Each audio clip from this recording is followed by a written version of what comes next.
Hi everyone, welcome back to another video in the Web Security Academy series. In today's video, we'll be covering lab number 1 in the command injection module titled OS Command Injection Simple Case. If you do not have an account on the Web Security Academy, you can get one by visiting the URL portspeaker.net/websecurity and clicking on the sign up button. I already have an account and I am logged in, so to access the exercise, I'm going to click on Academy, go down, select the learning path, go down, select command injection, go down one more time, and select OS command injection simple case. Alright, let's get started. This lab contains an OS command injection vulnerability in the product stock checker. The application executes a shell command containing user supplied product and store IDs and returns the raw output from the command in its response. To solve the lab, execute the whoami command to determine the name of the current user. Alright, so the target goal of the exercise is to exploit an in-band command injection, and I say in-band because the raw output from the command is returned to us in the response. And in order to confirm that we exploited the command injection, we're going to execute the whoami command, which outputs the name of the user of the system. Alright, let's access the lab, and while that's loading, we'll open up Burp Community Edition, hit OK, hit Next, close, and start Burp. And I really need to update my Burp version because I'm still running on the 2020 version. Alright, so set Foxy Proxy to send requests to Burp. And now if we click on any page in the application, for example the view details page, it should be intercepted in Burp, and it is. So let's set intercept to off and go to HTTP history, and from there view the requests that we're performing.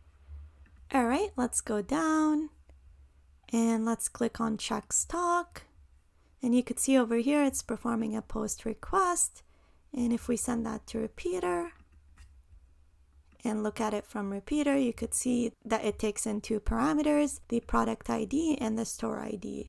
Now, because of the description of the lab, we know that this is vulnerable to command injection. However, if you're testing a real application, what you would do is you would test each parameter for potential injection vulnerabilities. And so that's what we're going to do with the product ID field. You could see over here, it takes in a 1 and the store ID takes in a 1. Now, I'm not sure if both of them are vulnerable, or maybe just one of them is vulnerable, or maybe none of them are vulnerable. So we need to test it ourselves, and the way I'm going to do that is I'm going to add the AND character, which allows me to chain commands together in bash, and then I'm going to run the whoami command. Now, I might get an error over here just because of how the command is structured in the backend. However, I don't have the source code for this application, so we're going to tweak our command injection based on the response of the application. So the first thing we need to do is Control-U to URL encode it, and that doesn't seem to be working for me.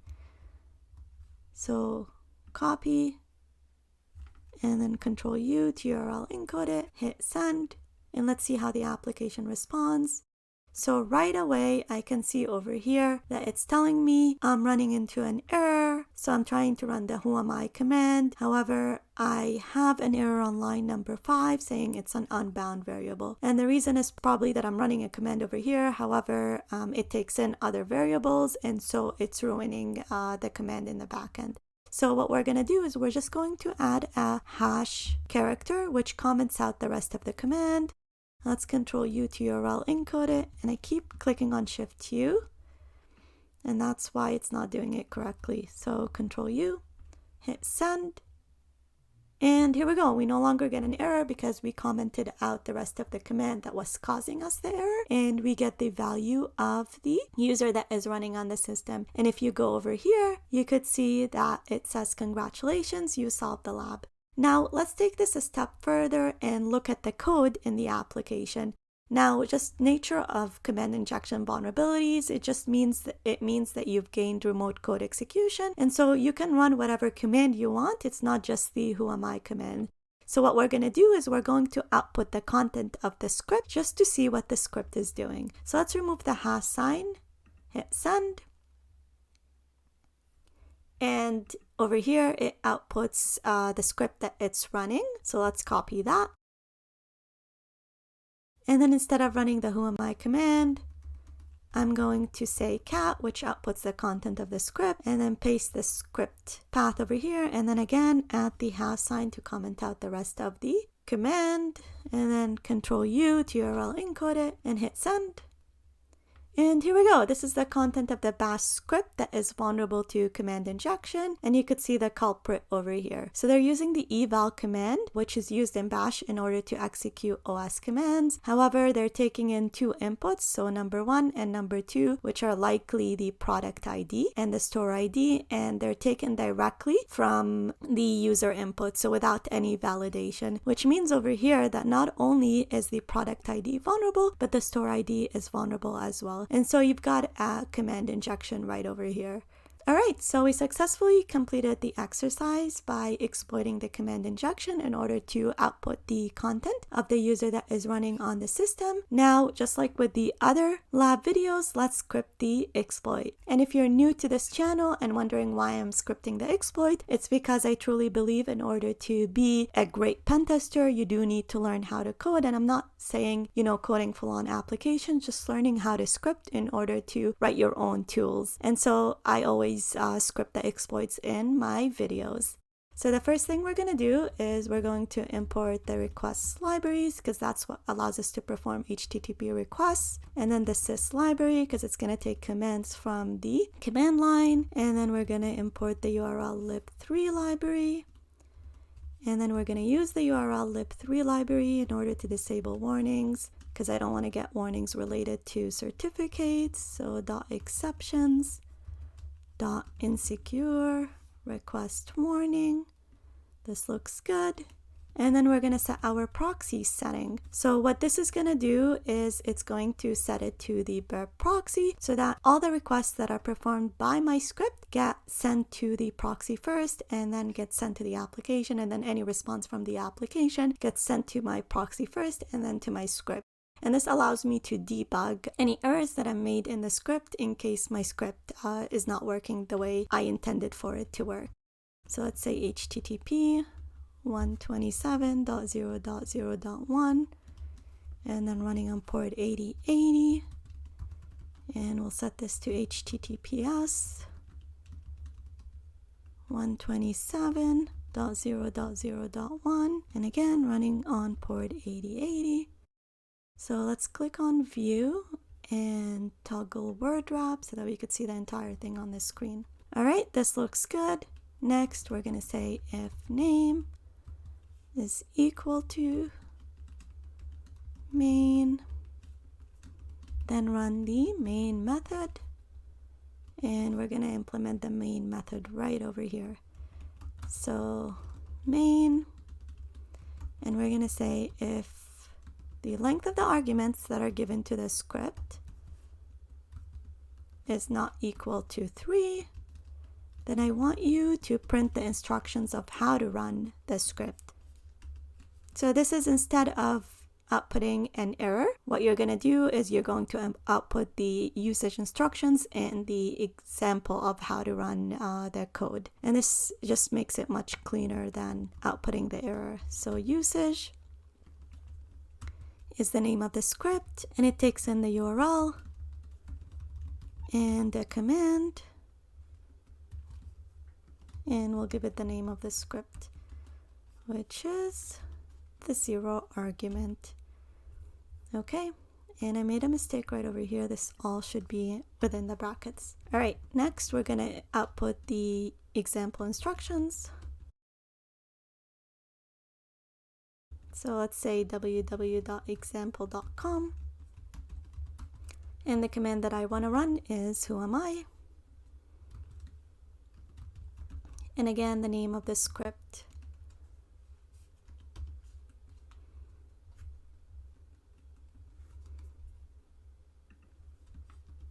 And then terminate the program because it ran incorrectly.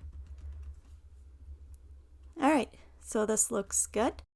Next, if you give it the correct number of arguments, which is the name of the program, and then the URL, which is vulnerable to command injection, and then the command that you want to run, then what we're going to do is we're going to take in the first argument, which is the URL, and set it to a variable called URL. So sys.argv1, and then we'll take in the second argument, which is the command, and save it in a parameter called command.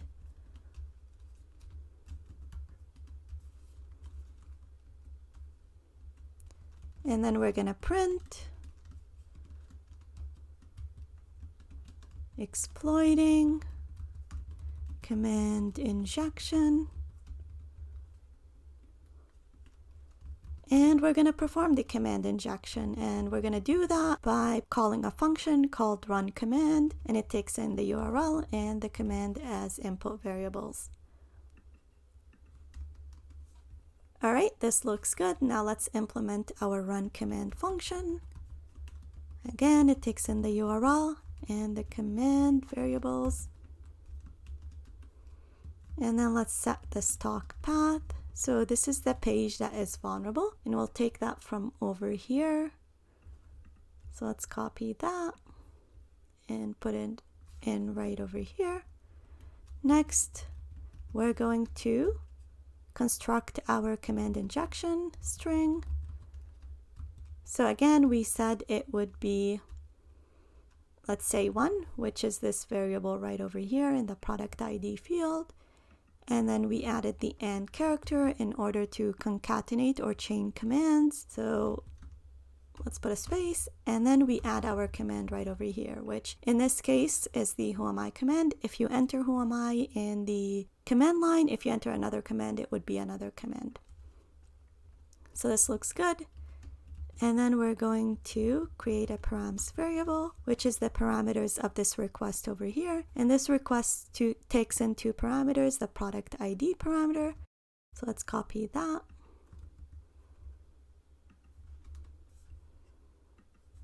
And let's say 1 over here. And it takes in a second parameter, which is the store ID parameter. So let's copy that and put it in right over here. Okay, so when we first solved the lab, we exploited the product ID field. However, when we outputted the content of the bash script that is vulnerable to command injection, we saw that not only is it the product ID field that is vulnerable, it's also the store ID field. So to switch things up, we're going to be exploiting the store ID field in the script. So in here, we're going to say the content of store ID is going to be command injection, which is this variable right over here. And then we're going to perform the post requests. So we'll say requests.post. And the reason it's a post request is because right over here you could see the request that is vulnerable to command injection is a post request. So the URL is URL plus stock path.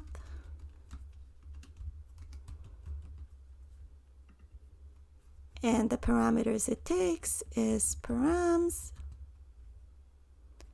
And then we're going to set verify to false so that it doesn't verify TLS certificates. And we're going to set proxies to proxies. And what that means is anytime this request or this line of code gets run, it gets sent to the proxy first before it gets sent to the application. And again, the reason I do that, and you'll see it's very effective when you start writing your own scripts for web applications, is that it allows me to debug my script in case it's not working properly. And then I need a way to confirm that the script worked. So if you see over here, if we remove this, and then we just keep it at 1, hit send, and it timed out. So we're going to have to open up a new one. Let's close this, access the lab, go to proxy. Okay, perfect. It's intercepting the request. Go to view details and then check stock. And let's send this to repeater.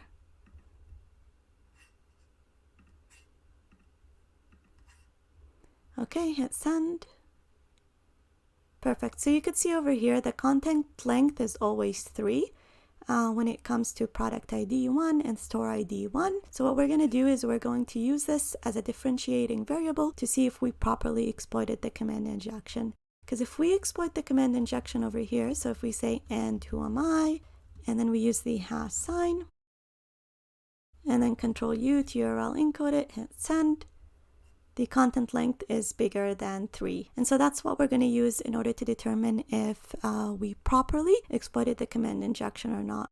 And the way to do that is we're going to say if the length of the response of the request is bigger than 3, then the chances are we properly exploited the command injection. So we're going to print